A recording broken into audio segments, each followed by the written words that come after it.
technology, eh?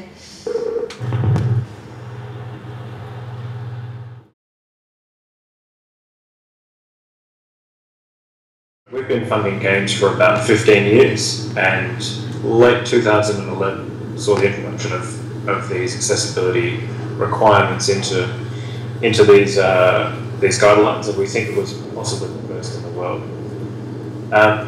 This all came about because we have an assessment panel who is in charge of basically assessing the projects and choosing to fund certain projects. That assessment panel is industry-based, which was really critical to the whole process. So there's 4 people on that panel, and at one point in time, somebody basically just said, why aren't we doing accessibility? We've seen accessibility in film. We require subtitles for film and TV and DVD. And why aren't we considering anything when it comes to games? And the answer to that was, we never considered it. We never looked into it, and we really weren't even sure what was going on in that space. So initially it was driven by a couple of industry people, and then it was really myself internally who took it from there. We couldn't have done it without having industry resources, which we found in the International Game Development Association Game Access Special Interest Group, which is a huge title. Some incredible people that have been working in this area for very many years and have some fantastic credits and titles under their belt. And they had a bunch of resources that we were able to point people to use. They provided us with heaps of input into the process. And it was really, really good for us to be able to say, as a government agency, that the industry was demanding this change, and the industry also were the ones being able to provide this resource. So we weren't saying, you must do this and this is how we think you should do it. We were saying, the industry has pretty much required this or requested this, and here's how the industry thinks you should do it.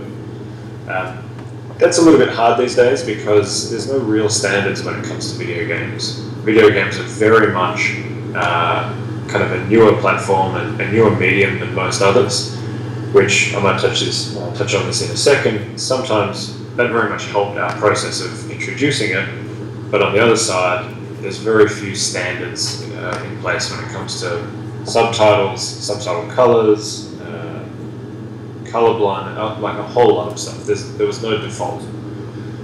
So for us, the path to getting this stuff in place was very much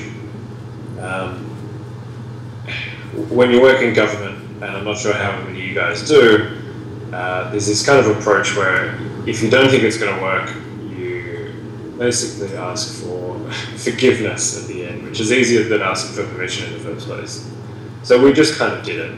We wrote up the guidelines, we talked to the IGDA SIG, we got all the stuff that we needed in place, and by the time that we got it to CEO level, it was almost too good to turn down. By that point in time, no one's going to argue with it because it's there, it's robust, it's got the right ideas behind it, and as we all know, it's kind of morally the right thing to do, so nobody wants to shut it down by that point. So that was kind of cheeky on our behalf, but it worked pretty well. The way in which we implemented in the guidelines was very much, again, a little bit cheeky. We didn't say that accessibility for games was required. We said that it would be looked very favourably upon when we were giving out funding. So we kind of weren't saying that you absolutely have to do everything you can accessibility-wise. We were saying, look, you really should do what you can do, what's within the scope of the game, and at that point in time, we'll assess it and make a judgment call whether it's appropriate, whether you could go further, whether you're doing the right kinds of things, and that's enough. Because for us, I guess one of the initial goals was really to get people that have this kind of idea of accessibility in the design phase. As we all know, it's so much easier to include accessibility when you're thinking about it up front. Same goes with the game or any kind of digital media project. When you're looking at accessibility and you're just kind of designing the game, those two things go hand in hand. There's no retrofitting, there's no expensive changes that need to be made. You know, really simple things like being aware of various kinds of color blindness, that's a decision that you need to make at the start of the game. If you get halfway through production, that's going to cost you so much money. But just being aware of it, one, it doesn't cost any money, and two, it avoids the cost of money later on. So for us, as long as we can get people at the very start thinking about color blindness, thinking about accessible menus, user interfaces, accessible documentation, remappable control schemes. We actually had a list of about 10 things, all of which came from the IGDA Special Interest Group. We just enable people to think about that at the front, which hopefully made better games. So we were very much a kind of a low touch. We didn't want to push people too hard, which was great because the feedback we got from industry said, look, this is fantastic. Which is pretty strange to put a requirement on industry and for them to say, yeah, we completely understand, we like where you guys are going, we like the fact that it works this way, and it's not a huge burden on us, it's just, look, do your best, basically. So it was kind of a trust exercise. The one thing that helped also is we got quite a good bit of feedback from the press. Obviously, we were potentially the first guys to do it, or that we're aware of, and it was a hugely beneficial thing for us to be able to go out and say, look, we're doing this kind of stuff, all the press picked up on it, and it makes it easy to roll that out further, and in some ways it just makes it a given. One of the huge results we had from this is the federal government in Australia has just released a new program, pretty much the same as ours, but on the federal level, a lot bigger.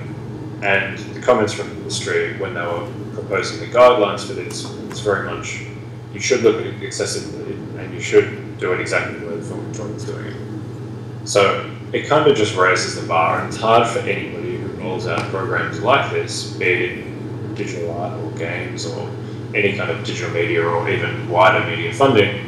You can't really slide backwards. There's an expectation that public money will be used, and it will be used for access in general. So for us, the press were really quite good. They opened up a lot of opportunities for us, and yeah, I mean, this is one of them. One interesting thing that I wanted to touch on is that I really think the games industry themselves were really instrumental in making this happen. The games industry, unlike a lot of, how would you say, traditional industries or traditionally media or arts industries, they don't have many expectations. Funding for games has only been around, well, in our case, about 15 years in Australia, but in a serious way, maybe 5 years globally. The other thing that's interesting about the games audience or the games industry is that the games industry know that audience is everything. For them, it really is about trying to reach their audience, and they have incredible platforms to do it these days. So through Apple, through Google, they're very open platforms where you can target everybody, huge amounts of the world for essentially free, or the cost of the license, which is $99. So it's crazy. So audience is very important, and we found that there was I guess just an understanding that games should be accessible by default, because that, in some ways, it was a business case, and we use that in a little bit through the creation of policy and the communication of it, is that making accessible games really is a business case for these guys. If you're talking about, and I think the US stats point to about 20% to 25% of people having some kind of visual or auditory impairment or movement impairment, things like that, then you're talking about a really significant chunk of the marketplace. Now, all the best people in the game space, like Valve, who are an incredible games company, just address that populace by default. They go to such extreme lengths to make accessible games. Why smaller games companies would do the same thing is beyond us. So hopefully that was kind of a really strong incentive for people to get involved. One of the things that I'll finish on a couple of results. The first one was obviously the Screen Australia funding, so getting accessibility requirements at a much larger level. The second one, we had a global game jam recently in Melbourne, which had jams. I think Melbourne had pretty much top of the world or near top of the world in terms of the amount of games submitted for the inclusive category. So Global Bandcamp has an accessibility section.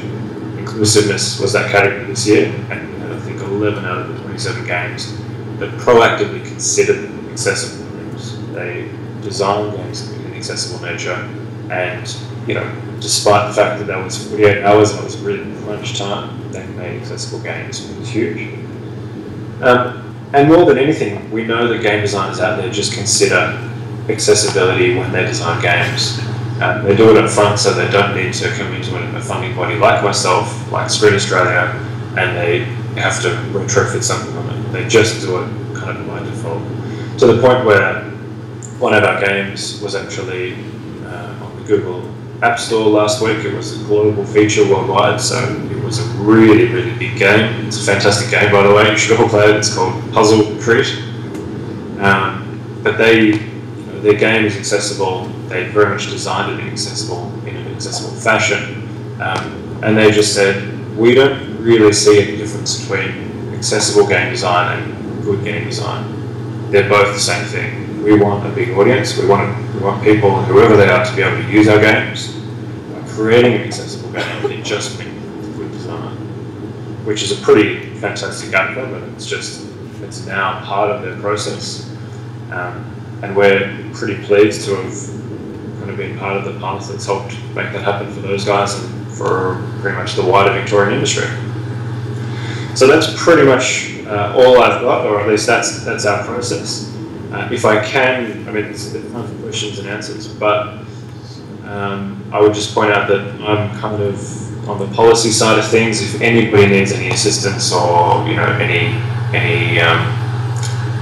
more information about this process that we went through, or other people to talk through, or how to deal with particularly challenging stakeholders in the process, I'm more than happy to answer those questions and catch up with people afterwards as well.